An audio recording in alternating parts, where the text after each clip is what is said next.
Professor Edward P. Joseph from Washington, D.C. is a lecturer at the Johns Hopkins University School of Advanced International Studies and foreign policy analyst. Professor Joseph, it's good to see you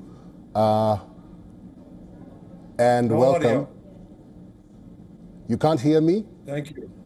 Now I have you, Eric. Good to be with you. Oh, good to be with you. Good to see you again. Do you see this as a sign of what's to come if Trump continues with the ground troops plan? Should the president be wary? Because, as Iran put it, the troops will be ducks on target.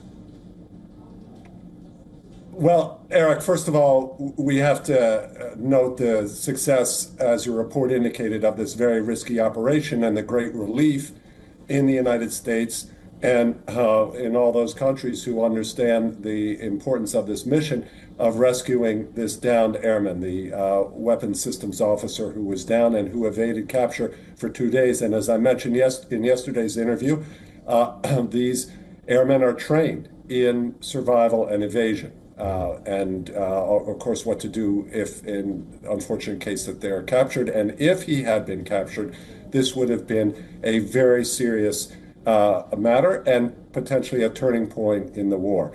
In terms of what happens next, first of all, the U.S., the Air Force, its pilots are now, of course, aware they are exposed to Iranian capacity, their missions, knowing that there is a chance of being hit.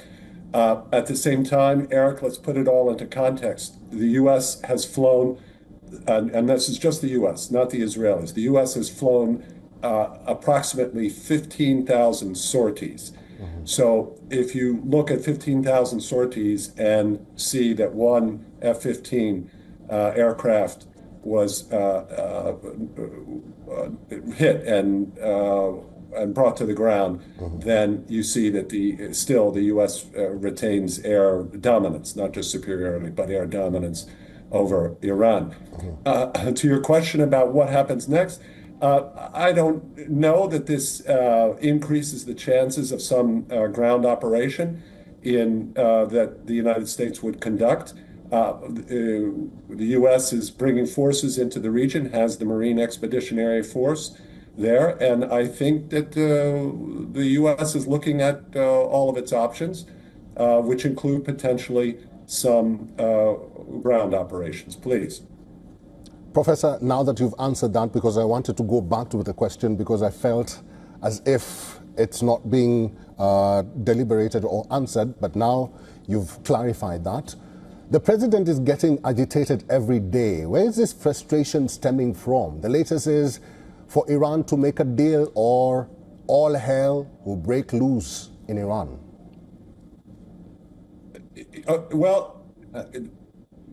This is the reality. The reality is that President Trump is speaking to two different audiences. He's speaking at the same time simultaneously to the United States and to international markets that are looking for reassurance and are looking for signals that the war will be brought to a fairly swift end.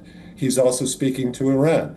He's speaking to the leadership in Iran and speaking in a way that has to complicate their decision making. They cannot be sure what President Trump will or will not do. So that's why there's the constant messaging that suggests imminence of devastating strikes on infrastructure, and then changes to that. Of course, President Trump is known for that, and in that sense, his communication style, the fact that he's known for his contradictions in what he says one time and then says again, in a way gives him an advantage over a, quote, normal president. A normal president, these inconsistencies would be immediately exposed and everyone would say, well, you have no credibility at all. With President Trump, we have the unpredictability factor. So it's just not clear what he would do or what options that he would pursue. Please. Professor, let's talk about the threats, because Trump has begun a new threat line. He says that he will hit Iran's power plants and bridges and civilian infrastructure. If that happens, what will be the ramifications regionally? Well, this is what the U.S. has to anticipate. It's not as simple as hitting those infrastructure sites, which of course are highly exposed and not complicated at all militarily to strike. The anticipation is that, as is the pattern in Iran, that they look for symmetry. They look to match whatever they get with some even symbolic strike that signals we're doing the same to you. And so it's quite possible that Iran would take out Gulf infrastructure, that is the oil and gas infrastructure of neighboring states.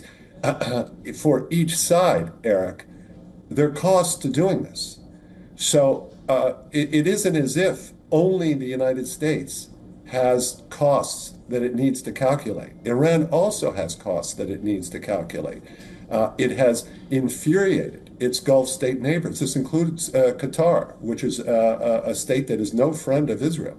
And it's infuriated Qatar with its strikes. These Gulf states have been neutral, Eric. They've been neutral. They have not been belligerents and joining the U.S. and allowing U.S. or Israel to exploit their territory to conduct strikes. They've been neutral, and yet Iran has chosen to strike them. So there are costs to Iran as well. And we have to remember, for Iran, ultimately, the aim is regime survival.